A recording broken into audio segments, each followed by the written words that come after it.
சென்னையில இருந்து ஒரு ஒன் டே ட்ரிப்பா அட்வென்ச்சர் ட்ரெக்கிங்காக பருவதமலை போக பிளான் பண்ணிட்டு இருக்கீங்களா? அப்போ உங்களுக்காக தான் இந்த வீடியோ. நீங்க தீவிர சிவன் பக்தரா இல்ல ட்ரெக்கிங் போக உங்களுக்கு ரொம்ப பிடிக்குமா? அப்போ சீக்கிரமே பருவதமலைக்கு ஒரு பிளானை போடுங்க.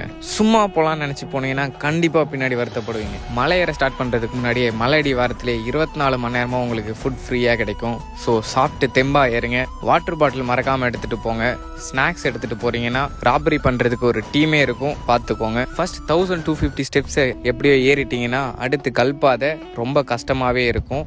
ரெஸ்ட் எடுத்து ஏறுங்க, பிரச்சனையே இல்லை. அதையும் ஏறி முடிச்சிட்டிங்கன்னா அடுத்து தான் அந்த அட்வென்ச்சரான கடப்பாறை பாதை. அது வரைக்கும் செப்பல் போட்டு போறதுன்னா போங்க, ஏன்னா ரிட்டன் இறங்கும் போது காலில் கல் பயங்கரமா குத்தும். அந்த அட்வென்ச்சரான கடப்பாறை பாதையை தாண்டி ஏறிட்டீங்கன்னா 4500 அடி மேலே போய் நீங்க பார்க்குற வியூ எல்லாமே அவ்வளோ அட்டகாசமா இருக்கும். சிவனை வழிபட்டுட்டு ஒரு பெரிய பட்டையா போடுங்க, அப்படி ஒரு பாசிட்டிவ் வைப் கிடைக்கும். முக்கிய குறிப்பு என்னன்னா, வீக் டேஸ்ல பிளான் பண்ணுங்க, வீக்கெண்ட்ல பிளான் பண்ணீங்கன்னா இப்படி தான் இருக்கும், பார்த்துக்கோங்க. முடிஞ்ச வரைக்கும் ஏர்லி மார்னிங்கே ட்ரெக்கிங்கை ஸ்டார்ட் பண்ணிடுங்க, கொஞ்சம் ஃப்ரீயா இருக்கும். அப்புறம் என்னங்க, இந்த வீடியோல உங்க ஃப்ரெண்டை டேக் பண்ணி சின்ன குழந்தை ஏறுது உனக்கு என்னடா கேடு அப்படின்னு கேட்டு நம்மளும் ஏறுவோம் வான்னு கூப்பிடுங்க. பார்த்து சேஃபாக ஏறுங்க கைஸ். அப்படியே அந்த ஃபாலோவை கொஞ்சம் மறக்காம தட்டி விட்டுட்டு போங்க.